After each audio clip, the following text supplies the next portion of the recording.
कब्रिस्तान में जाकर दुआ करना जायज है। अल्लाह के नबी ने फरमाया इस्तगफिरू ली अखीकुम, अपने भाई के लिए दुआ करो। हर आदमी को मिट्टी देने के बाद अपने भाई के लिए दुआ करना चाहिए, लेकिन यहां हाथ उठाना साबित नहीं है। जैसे इन जगहों पर हाथ उठाना साबित नहीं है, ऐसे ही कब्रिस्तान में भी हाथ उठाकर दुआ करना साबित नहीं।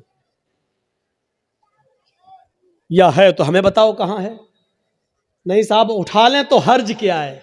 अब इसका जवाब सुनो। अरे हमने हाथ उठाकर दुआ कर ली तो हर्ज क्या है। तो अब मुझे जवाब दो, लैट्रीन में हमने कह दिया हाथ उठाकर अल्लाहुम्मा इन्नी अऊज़ु बिका मिनल खुब्ज़ि वल खबाइस, तो हर्ज क्या है, मुझे इतना बता दो।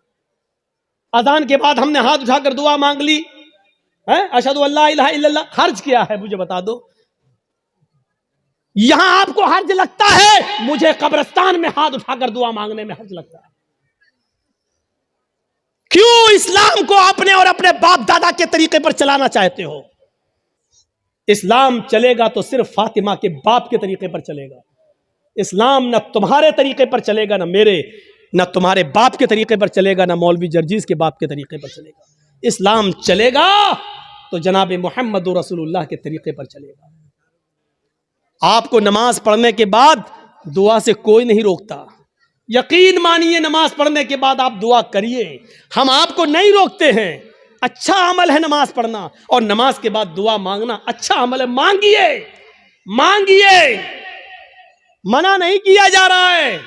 लेकिन यहां अल्लाह के रसूल से हाथ उठाकर दुआ मांगना, और नबी के हाथ उठाने के बाद सहाबा का हाथ उठाना, और नबी का हाथ चेहरे पर फेर कर पहनना, और उसके बाद सहाबा का भी हाथ चेहरे पर फेर लेना, नबी का दुआ मांगना और सहाबा का उस दुआ पर आमीन आमीन कहना, यहां नमाज के बाद साबित नहीं है। इसलिए आपको भी ऐसा नहीं करना है। अकेले आप जितनी लंबी दुआ मांगना चाहे मांगे। आपकी बेटी बड़ी है, शादी के रिश्ते आते टूट जाते हैं, नमाज के बाद दुआ मांगिए, अल्लाह मेरी बेटी को कोई दीनदार रिश्ता अता फरमा दे। आपकी रोजी रोटी में बरकत नहीं, अल्लाह मुझे मेरी रोजी रोटी में बरकत दे। आपको जितनी दुआ मांगना मांगो, ये 2 मिनट वाली दुआ को रस्म मत बनाओ मेरे भाइयों।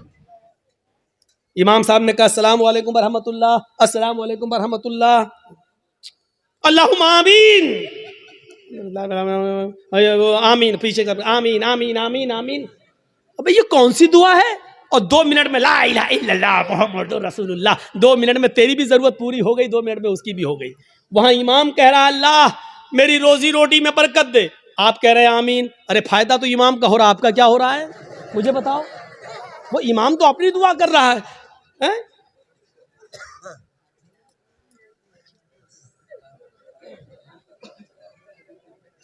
अब इमाम बेचारा कुंवारा है, शादी नहीं हुई है, इमाम कह रहा अल्लाह मुझे दीनदार लड़की अता फरमा दे, आप कह रहे हैं आमीन। फायदा तो इमाम का हो रहा, तुम्हारा क्या हो रहा है। अरे इमाम अपनी दुआ मांगे, तुम अपनी दुआ मांगो यार। इमाम की अपनी जरूरतें हैं, तुम्हारी अपनी जरूरतें हैं। इमाम का बेटा बीमार है, उसके पेट में दर्द है, वो कह रहा अल्लाह मेरे बेटे को शिफा अता फरमा। अरे तुम्हारे बाप को कैंसर है, तुम अपनी दुआ मांगो अल्लाह मेरे बाप को कैंसर है, अल्लाह मेरे बाप को शिफाए कामिला और आजिला अता फरमा। अरे इमाम के साथ साथ तेरे आमीन कहने से मखसूस दुआएं हो रही हैं। इमाम तेरे लिए दुआ नहीं कर रहा है, और तुम जो आमीन आमीन कह रहे हो उसमें तुम्हारे लिए दुआओं पे आमीन नहीं कही जा रही है। अरे तुम अपनी दुआ मांगो, इमाम की जरूरत 2 मिनट में पूरी हो रही है, तुम्हें कुछ ज्यादा मांगना तुम ज्यादा मांगो। ये क्या दुआ है कि जब इमाम की सारी जरूरतें पूरी हो रही हैं उसी वक्त तुम्हारी भी हो रही हैं। 2 मिनट में तुम्हारी भी दुआ हो गई, उसकी भी दुआ हो गई। अब हमने कुछ और मांगना था, लेकिन अब हम नहीं मांग पा रहे हैं क्योंकि इमाम ने हाथ फेर लिया, हमें भी फेरना पड़ रहा है। अब हमें कुछ और मांगना है। मेरी बीवी हमें कुछ समझती ही नहीं है, आप कह अल्लाह मेरी बीवी को मेरा फर्मा बरदार बना दे। अब इमाम तो हाथ फेर चुके हैं, अब कैसे दुआ मांगे। अब मांगना चाह रहे हैं लेकिन हाथ गिर भी नहीं रहे, लेकिन मजबूरी में फेरना पड़ रहा है। अब फेरना पड़ा, अब मुंह में कहना पड़ रहा अल्लाह मेरी बीवी को हिदायत दे। इसको आदत मत बनाइए मेरे भाई। दुआ को हम मना नहीं कर रहे हैं, नमाज के बाद भी दुआ को मना नहीं कर रहे हैं। दुआ को हम सिर्फ इसलिए मना कर रहे हैं कि सलाम फेरने के बाद आदमी आज़ाद हो गया है। वो अपनी दुआ मांगे, आप अपनी दुआ मांगिए। वो 2 मिनट मांगो, 5 मिनट मांगो, 10 मिनट मांगो, 15 मिनट मांगो, आधा घंटा मांगो। और दुआ तो मेरे भाइयों मजमे में है, सही बताऊं तो दुआ का हक अदा ही नहीं होता है। दुआ का हक अदा तो तन्हाई में होता है, जब कोई ना देख रहा हो, 2 रकात नमाज पढ़ के अपने आप को सबसे छिपा कर, रो रो कर, आंखों से आंसू बहा बहा कर दुआ की जाए, तब दुआ का मजा कुछ और है। मेरे भाइयों, ये दुआ का मजाक है। अल्लाह गांव में बहुत ज़्यादा लफड़ा, अल्लाह मेरे गांव में बरकत दे, अल्लाह मेरे चौधरी को समझा दे, अल्लाह मेरे ये आमीन आमीन मोहम्मद रसूलुल्लाह, ये दुआ का मजाक है यार, मत बनाओ मजाक।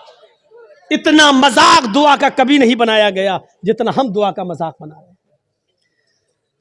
हाथ उठाकर भी मांग सकते हो, लेकिन अकेले तन्हा।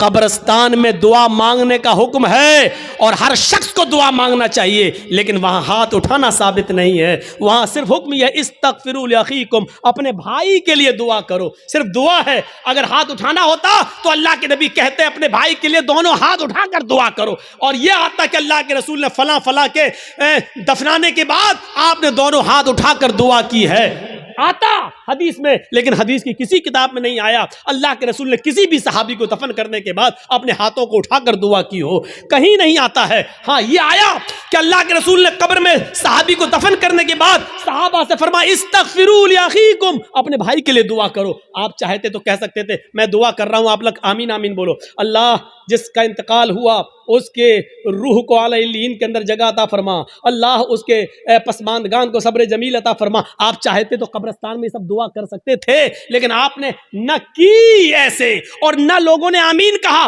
बल्कि आपने सबको हुक्म दिया कि तुम अपने भाई के लिए दुआ करो, यानी तुम अपनी दुआ करो, हम अपनी दुआ कर रहे हैं। दुआ सब करें लेकिन अलग अलग करें, और हाथ उठाना यहां साबित नहीं है, इसलिए हाथ ना उठाया जाए। सीधी सी बात है। अब फिर हुक्म यह है कि आप किसी भी मैयत के लिए कभी भी किसी भी वक्त दुआ कर सकते हैं, लेकिन चंद लोगों को इकट्ठा करके मैयत के घर जाकर उसको सब्र की तलकीन करने के बाद, भोज वोज खाने के बाद या दुआ करने के बाद भोज खिलाया जाता है। मुझे नहीं मालूम आपके यहाँ क्या होता है। और वहां घर पे जाने के बाद फिर इमाम साहब दुआ करते हैं और उस घर के सब लोग आमीन आमीन कहते हैं। मेरे भाइयों, बिदात है, बिदात है, बिदात है। इस बुरी रस्म को बंद करिए, इस नौटंकी को बंद कीजिए। मैं इसको नौटंकी कहता हूं। इस नौटंकी को बंद कीजिए, दुआ आप कीजिए। अरे बीवी, अगर शौहर मर गया है तो बीवी शौहर के लिए दुआ करे, बाप मर गया तो बेटा शौहर अपने बाप के लिए दुआ करे। अरे सदका जारिया सबसे बेहतर यही है कि बेटा अपने बाप को अपनी दुआओं में याद रखे, कुछ दुआएं अपने लिए मांगे, फिर कहे अल्लाह मेरे वालिद को की कब्र को नूर से भर दे, अल्लाह मेरे वालिद की मग़फ़िरत फरमा, अल्लाह मेरे माँ बाप के गुनाह को की बख्शिश फरमा, अल्लाह उनकी लग़्ज़िशों को माफ़ फरमा दे, अल्लाह तो उनको जन्नतुल फिरदौस में जगह अता फरमा। ये है दुआ। बीवी शौहर के लिए दुआ करे, बेटा बाप के लिए करे, बाप बेटे के लिए करे, भाई बहन के लिए करे, बहन भाई के लिए करे। किसने मना किया है? आप जा रहे हैं कब्रिस्तान, जाइए, रोज जाकर दुआ करिए, कौन मना कर रहा है? हफ्ते में एक दिन जाकर दुआ कीजिए, कौन मना कर रहा है? महीने में एक दिन जाइए और अपने बाप के लिए हाथ उठाकर नहीं, हाथ छोड़कर कब्र पर खड़े होकर कब्र के पास दुआ मांगी, कौन रोकता है? नहीं।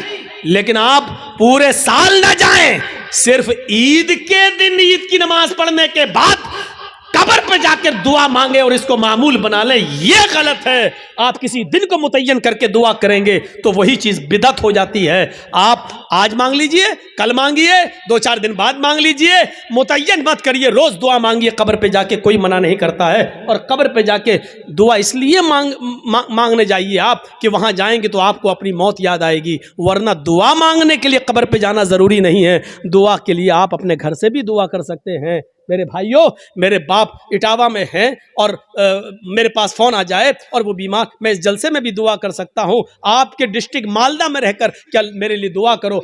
आप आपसे भी कह सकते हैं कि मेरे वालिद के लिए दुआ करो कि अल्लाह ताला में जर्जी साहब के वालिद को शिफाए कामिला और आजिला अता फरमाए।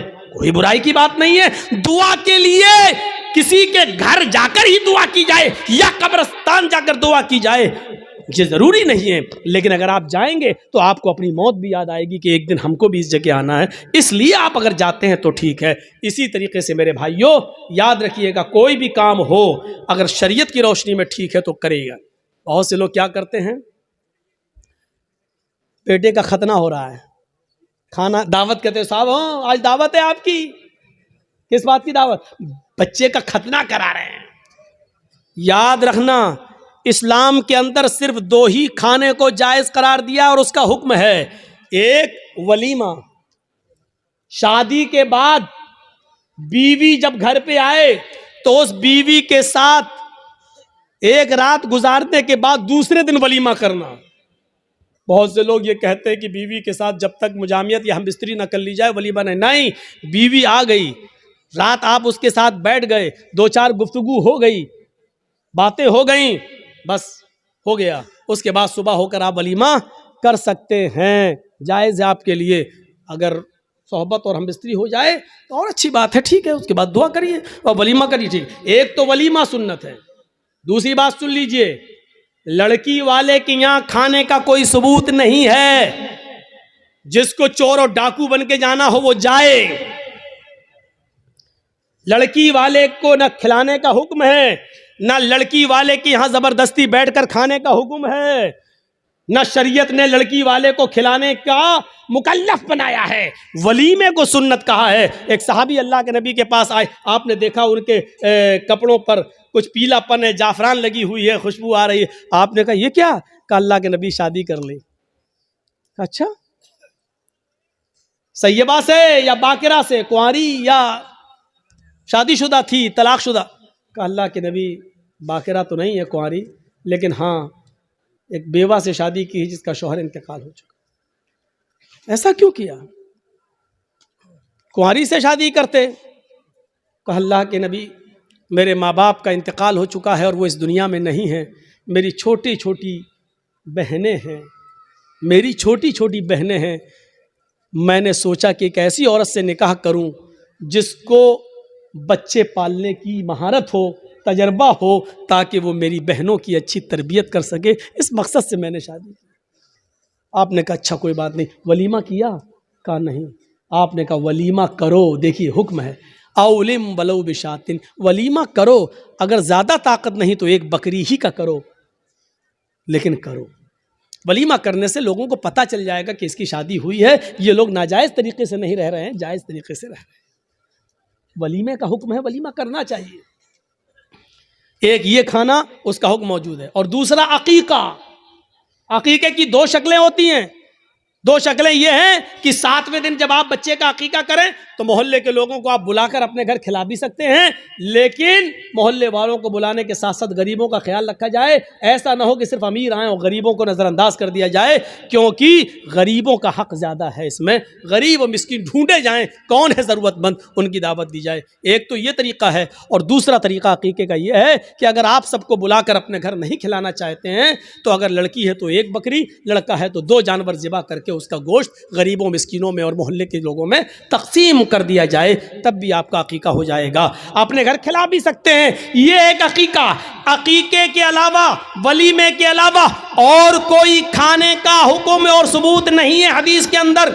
यहाँ तक कि कोई हाजी हज करके आता है और वो खुशी में अपने गांव वालों को खिलाता है, इसका मतलब यह है कि वो अपने हज की रिया और नमूद कर रहा है, दिखावा कर रहा है, लोगों को ये बता रहा है कि देखो मैं हज करके आया हूँ, इस खुशी में मैं लोगों को खाना खिला रहा हूँ। हाजी को हज का खाना भी नहीं खिलाना चाहिए। अगर ऐसी इबादतों पर खाना खिलाना जायज़ होता तो फिर नमाजी को नमाज पढ़ के आने के बाद भी खिलाना जायज़ होता। फिर ईद की नमाज पढ़कर भी किसी को दावत दे तो उसकी दावत भी जायज़ होती। मेरे भाइयों, क्योंकि यह इबादत है और फिर इबादत पर फिर एक आम रस्म बन जाएगी। फिर ज़कात देने वाला ज़कात देने की खुशी में खिलाएगा, लो आज हमने इतनी ज़कात दी। फिर रमज़ान का रोज़ा रखने के बाद, 30 रोज़े पूरे होने के बाद फिर लोग की दावत दे, ओ मैंने 30 रोज़े रख लिए। लो, हज भी एक इबादत है। जब इन इबादतों पर आप किसी को खाना नहीं खिलाते हैं तो हज पर भी आप किसी को खाना नहीं खिला सकते। जब हज जैसी इबादत पर खाना नहीं खिला सकते तो फिर खतने का खाना कैसे जायज़ हो सकता है? मेरे प्यारे साथियों, खतने का खाना जायज़ नहीं है, ना खतने की दावत जायज़ है। हाँ, अगर अकीके वाले दिन ही आप बच्चे का खतना कर रहे हैं तो लोगों को अकीके की दावत दीजिए, खतने की दावत मत दीजिए। और ये कहिए कि हमारे यहाँ अकीका हो रहा है, अकीके का खाना खाइए। और मैं खतने का नहीं, खतने की अगर कोई दावत देता है तो आप उस दावत को रिजेक्ट करिए और उस खतने की दावत में आप मत जाइए, क्योंकि खतने की दावत में शिरकत करना जायज़ नहीं है। मेरे प्यारे साथियों, ये चंद बुनियादी मसाइल थे जो मैंने छेड़ दिए हैं आपके कहने पर, लोगों के बताने पर। मुझे उम्मीद है कि अब आपकी अक्ल में अच्छी तरह बैठ गए होंगे। हम अल्लाह से दुआ करते हैं कि बारे अल्लाह हमारी ख़ताओं को माफ़ फरमा दे, गुनाहों को बख्श दे, हमारे अंदर ईमान की कैफियत पैदा फरमा दे, ईमान की ताकत हमारे अंदर पैदा फरमा दे। और फिर वही दुआ कि अल्लाह जब तक तू हमें ज़िंदा रख, इस्लाम पे ज़िंदा रखना, और जब हमारा ख़ात्मा हो तो ईमान पर हमारा ख़ात्मा फरमाना। वमा अलैना इल्लल बलागुल मुबीन व आखिरु दअवाना अल्हम्दुलिल्लाहि रब्बिल आलमीन। अस्सलामु अलैकुम व रहमतुल्लाहि व बरकातुहू। अब जिसको कलेक्शन करना हो वो कर ले। कौन है भाई, कलेक्शन है? नहीं नहीं नहीं, गोरू वोरू का कोई अकीका नहीं है।